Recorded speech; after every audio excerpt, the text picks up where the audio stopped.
ஏனுங்க வணக்கமுங்க. இன்னைக்கு என்ன சமைக்கிறதுனே தெரியலைங்க. அதனாலதான் ஆப்பச்சட்டியில இட்லி தட்ட வச்சு தோசை மாவுல பரோட்டா செய்யலான்னு வந்திருக்கிறேனுங்க. இதுக்கெல்லாம் என்ன காரணம் நினைக்கிறீங்க? தனி மனித ஒழுக்கம் இல்லாததுதான் காரணம். சமூக ஒழுக்கம் சரியா இருந்ததுன்னா இந்த பிரச்சனையெல்லாம் வந்திருக்காது இல்லைங்க. மூடி போட்டதுக்கே சட்டி முன்னாடி கவுந்துருச்சு. இவ்வளவுதாங்க அரசியல்.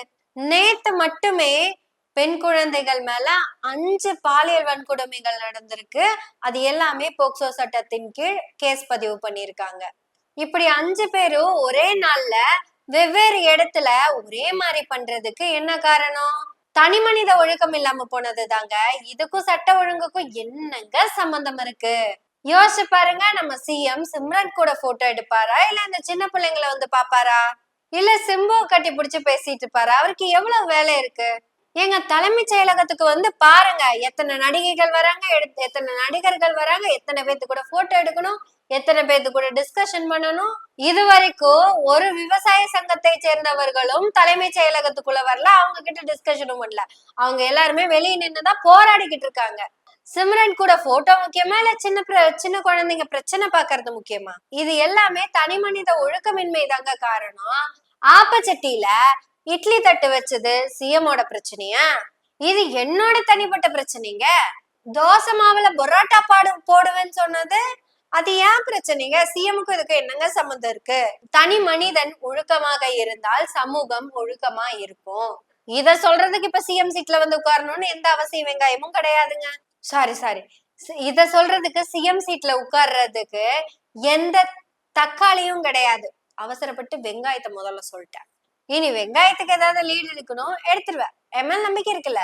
ஏன்னா நான் உங்களை நம்பிதான் இங்க உட்காந்து சமைச்சிட்டு இருக்கேன். நீங்க கொடுக்குற அந்த உதவிதான் என்னை தொடர்ந்து இயங்க வச்சுக்கிட்டு இருக்கு. வழக்கம் போல சொல்ல வேண்டிய அவசியம் இனி இல்லைன்னு நினைக்கிறேங்க. ஒருத்தர் ஒரு மாசம் ஒரு 100 ரூபாய் மட்டும் அனுப்புனா போதும். நாங்க தொடர்ந்து இயங்கி கொண்டே சமைச்சிட்டே இருப்போம். வீடியோ எங்க நிப்பாட்டினேன்? வெங்காய லீட்ல வீடியோ நிப்பாட்டினேன். அது வந்துரும். அது வரைக்கும் இது மூடிட்டு இருக்கட்டும். இதுனா ஆப்பச்சட்டியை சொல்லுங்க. ஆப்பச்சட்டியை தான் சொன்னேன். 5 பாலியல் குற்றங்கள், அதுவும் ஒரே நாள்ல. சட்ட ஒழுங்குக்கும் இதுக்கும் என்னங்க சம்பந்தம்? ஆட சிங்கப்பெண் அதிரடிப்படை அந்த யூனிஃபார்ம பார்த்தாலே ரீல்ஸ் போடணும்னு தோணுதுங்க எல்லாத்துக்கும். கடைசியில அந்த யூனிஃபார்ம் கூல் சுரேஷுக்கு தான் கூலா மேட்ச் ஆகுற மாதிரி இருக்குதுங்க. இந்த வெங்காய படைய எப்படி கரெக்டா வெங்காயம் வந்துருச்சு. இந்த வெங்காய படை என்ன வெங்காயத்தை ஊதிக்க போயிருக்குன்னு இப்ப வரையும் தெரியலைங்க. ஏன்னா இது அமைக்கிறதுக்கு முன்னாடி 1 2 3 எல்லாம் நடந்துகிட்டு இருந்தது. அமைச்சதுக்கு அப்புறம் 5 6 7ன்னு போய்கிட்டு இருக்குது. கரண்டும் இல்ல, கத்திரிக்காவும் இல்ல. ஆனா இந்த லட்சண வெங்காயத்துல, இந்த லட்சண தக்காளியில நம்ம சிஎம்க்கு சிம்ரன் கூட போட்டோ எடுக்கிறது தான் ரொம்ப முக்கியமா போச்சு அப்படிங்கிறது தான் இங்க நம்ம ஏத்துக்க முடியாத உண்மையா இருக்கு. 10 மணிக்கே செக்ரட்டரியேட் வந்துருவாருங்க. 10 மணிக்கு கரெக்டா பஞ்ச வச்சுட்டு உள்ள போய் 1 மணிக்கு டிஃபன் கேரியரை ஓபன் பண்ணிடுவாருங்க. இதுக்கிடையில அண்ணனுக்கு என்ன வேலைன்னா ரீல்ஸ் வித் செலிபிரிட்டிஸ். அந்த ரீல்ஸா எடுக்கிறது தான் அண்ணனுக்கு வேலை. இப்படி தலைமைச் செயலகத்துல இருந்த ஒருத்தர் ரீல்ஸ் பைத்தியமாகவும் போட்டோ பைத்தியமாகவும் இருந்தாருன்னா இப்ப சிம்ரன் என்ன வெங்காயத்துக்கு இவரை வந்து பாத்துட்டு போறாங்கன்னு தெரியவே இல்லைங்க. சென்னை பூரா நிறைய இடங்கள்ல கரண்டே இல்லைங்க. என்னங்க விஜய் நீங்க சிஎம் ஆயிட்டீங்க, இதெல்லாம் பார்த்து பண்ணக்கூடாதா? ஏன்னா நீங்க தான் ஆள் தோட்ட பூபதியும் நானடா, அந்த தோட்ட பூபதியும் நானடா. விஜய் படத்துல கெஸ்ட் ரோலுக்கு டான்ஸ் ஆடிட்டு போனா அன்றைய கதாநாயகி சிம்ரன் சிஎம் பார்க்க வந்திருக்கிறாங்க. அதே நேரத்துல சின்ன சின்ன குழந்தைங்க பாலியல் குற்றங்களால பாதிக்கப்பட்டுக்கிட்டு இருக்காங்க. இந்த நேரத்திலயும் சிஎம் சிம்ரன் கிட்டதான் பேசுவாருன்னா உண்மையாலுமே நீங்க ஆள் தொட்ட பூபதி தாங்க. இல்லைன்னா இன்னிசை பாடி வரும், இல்லைன்னா இந்த பாட்டை பாடுங்க, வேகமாய் வந்ததால் போகிறேன் அப்படின்னு விவேக் பண்ண மாதிரி பாடிட்டு போங்க. நான் ஏதோ கிண்டலா சிஎம் பேசுறேன்னு நினைச்சுக்காதீங்க. இதுக்கெல்லாம் சீரியஸா தான் பேசணும். ஆனா சீரியஸா பேசுனா சேனலை பிளாக் பண்ணிடுறாங்க. அதனால கிண்டலா பேசுறதாவே நினைச்சுக்கோங்க. இதுக்கும் சட்ட ஒழுங்குக்கும் எந்த சம்பந்தமுமே இல்லைங்கிறது நமக்கு நல்லாவே தெரியும். ஏன்னா சட்ட ஒழுங்கை பேணி காக்க வேண்டியவர் சட்டையையும் கரெக்டா வரல, நீங்க கமெண்ட்ல போட்டுருங்க. பேணி காத்து கொண்டு இருப்பதால் இதுக்கு சட்ட ஒழுங்கு தேவையில்லை. இதுக்கும் சட்ட ஒழுங்குக்கும் சம்பந்தமும் இல்லை. அதனால நம்ம தனி மனித ஒழுக்கம் சமூக ஒழுக்கத்துக்குள்ள போயிடலாம். இப்போ தனி மனித ஒழுக்கம்னா என்ன, சமூக ஒழுக்கம்னா என்ன அப்படிங்கறத நம்ம நேரடியா பார்த்தலாம். நம்ம ஏன் சுத்தி வளைச்சு பார்த்துட்டு. எங்க ஃபாதர், எங்க அப்பா சரியா சம்பாதிச்சு குடும்பத்தை காப்பாத்திட்டு வந்தாருன்னா, உதாரணத்துக்கு எங்க அம்மா, அண்ணன், நானு எங்களை எல்லாம் கரெக்டா பாத்துட்டு வந்தாருன்னா, இங்க ஒரு டிஸ்கிளைமருங்க. இங்க உண்மையான பேரு போடக்கூடாது. ஏன்னா இது கதை என்பதால் நான் ஒரு பேரை மாத்திக்கிறேன். இப்ப எங்க அப்பா பேரு ஜோசப்புங்க, எங்க அம்மா பேரு சங்கீதாங்க, எங்க அண்ணன் பேரு சஞ்சய்ங்க. என் பேரை நான் சொல்லக்கூடாதுங்க, ஏன்னா தனி மனித ஒழுக்கம் வேணும். இப்ப எங்க அப்பா இந்த குடும்பத்தை ரொம்ப நல்லா பாத்துக்கிறாரு, எந்த பிரச்சனைகளும் இல்லாம சந்தோஷமா குடும்பம் போய்கிட்டு இருக்குன்னா, இது என்ன தனி மனித ஒழுக்கம்ங்க. எங்க அம்மாவும் மகிழ்ச்சியா எங்க கூடயே இருந்து ஒரே வீட்டுல நாங்களும் மகிழ்ச்சியா. இப்ப எங்க அப்பா என்ன பண்றாருன்னா, எலெக்ஷன்ல ஜெயிச்சு கவுன்சிலர் ஆயிடுறாங்க. நாங்க 3 பேரு எங்க அப்பா கவுன்சிலர் ஆக போறத சந்தோஷமா அங்க முன்னாடி உட்காந்து பார்க்க போறோம்.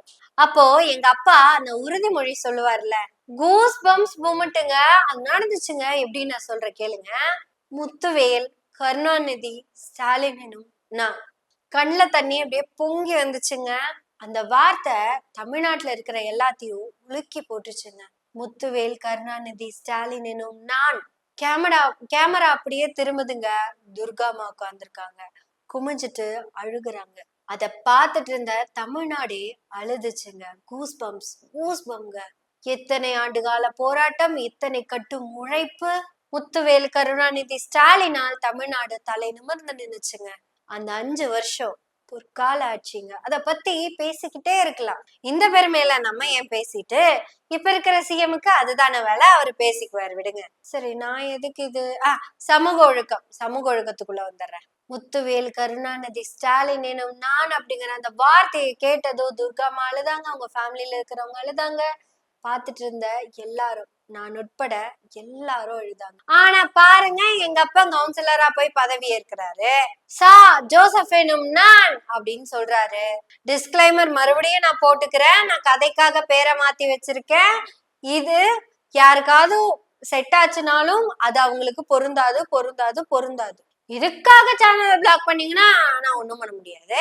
ஒருவேளை நம்ம சேனலை பிளாக் பண்ணிட்டாங்கன்னு வச்சுக்கோங்களேன், அந்த QR கோட் ஸ்கிரீன்ஷாட்டை எடுத்து வச்சுக்கோங்க. அடுத்த சேனல் ஆரம்பிச்சு தொடர்ந்து அது இயங்குறதுக்கு உங்க உதவி தேவைப்படும். ஜோசப் எனும் நான் அப்படின்னு எங்க அப்பா பதவி ஏற்கும் போது சொன்னப்ப எங்க அம்மா சங்கீதா அழுகல, எங்க அண்ணன் சஞ்சய் அழுகல, தங்கச்சின்னா அழுகல. வெறும் கத்தல் கூச்சல் அழுதது ஒரே ஒருத்தர் தான். இது சமூக ஒழுக்கத்துல வருதா, தனி மனித ஒழுக்கத்துல வருதா அப்படிங்கிறத இன்றைய சிஎம் சொல்லிட்டாருன்னா பிரச்சனை இல்லை. ஏன் இவ்வளவு பாலியல் குற்றங்கள் கசகசன்னு வருது அப்படின்னா, தலைமை சரியில்லாம போச்சுன்னா இப்படித்தான் நடக்கும். இந்த ஆட்சி மாற்றத்துல ஒன்னே ஒண்ணு வெற்றிகரமா மாறி இருக்கு. முத்துவேல், கருணாநிதி, ஸ்டாலின் அவர்களுடைய 5 ஆண்டு கால ஆட்சியில் நடந்த பாலியல் குற்றங்களை விட நம் முதலமைச்சர் ஜோசப் விஜய் அவர்களின் ஆட்சியில் வெறும் 1 மாத ஆட்சியில் அந்த எண்ணிக்கையை கடந்து விட்டது. வெற்றிகரமாக கடந்து போய் கொண்டிருக்கிறது. இன்னும் 4 ஆண்டுகள் 11 மாதங்களும் உள்ளது. உலகத்திலேயே அதிக பாலியல் குற்றங்கள் நடந்த ஆட்சி நம் விஜயின் ஆட்சி என்று கின்னஸ் ரெக்கார்டில் பதியப்படும். ஆக்சுவலா அது சாதனை இல்லை, இருக்கிறதுலயே வேதனை அப்படிங்கறத நம்ம சிஎம் சாருக்கும் அவங்க கூட இருக்கிறவங்களுக்கும் எப்படி சொல்லி புரிய வைக்க போறோம்னு தெரியல.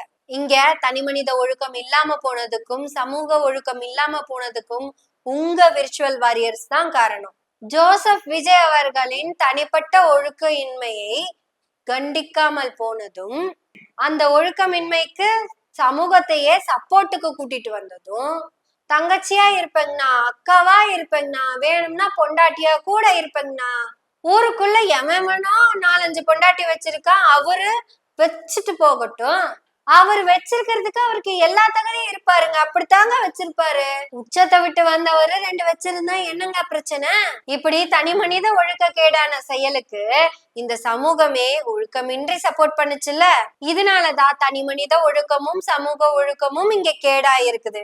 இப்ப குற்றவாளிகள்லாம் என்ன தெரியுமா பாடிக்கிட்டு இருக்காங்க? நம்ம விஜய் என்ன வேணா பண்ணலாம், அப்படி என்ன வேணா நம்ம பண்ணிக்கலாம், நமக்கு எல்லா ரைட்ஸும் இருக்கு அப்படின்னு அவங்களே நினைச்சுக்கிட்டதுனாலதான் ஆப்பச்சட்டியில இட்லி தட்டை வச்சு தோசை மாவுல பொரோட்டா போடலாம் அப்படிங்கிற கேவலமான முடிவுக்கு நான் வந்திருக்கிறேன். தனிமனித ஒழுக்கம், சமூக ஒழுக்கம், சட்ட ஒழுங்கு எல்லாமே இன்னைக்கு சந்தி சிரிச்சுக்கிட்டு இருக்குது.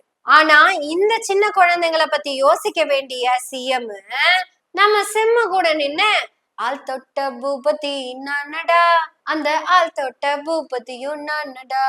இனி இனி ஆப்பச்சட்டியில் ஆப்பந்தான் ஊத்துவேன், இட்லி தட்டை வைக்க மாட்டேன். இந்த உறுதி கொடுக்கறதுக்கு நான் வரலைங்க. உங்க நெய்யில, நீங்க கொடுக்குற நெய்யில கண்டிப்பா ஸ்வீட் செய்ய மாட்டேன் அப்படிங்கறத சொல்றதுக்கு தான் நான் வந்திருக்கேன். இருந்தாலும் சேனலை பிளாக் பண்ற வரைக்கும் பேசுவோம், பிளாக் பண்ணாலும் பேசுவோம், அதுக்கப்புறமும் பேசுவோம். ஏன்னா இது எனவே பேசுவோம், பேசுவோம் எனவே பேசுவோம் நாள்தோறும். உங்களுடைய ஆதரவுகளை நன்றிகளோடு எதிர்பார்த்து கொண்டிருக்கிறோம். நன்றி, வணக்கம்.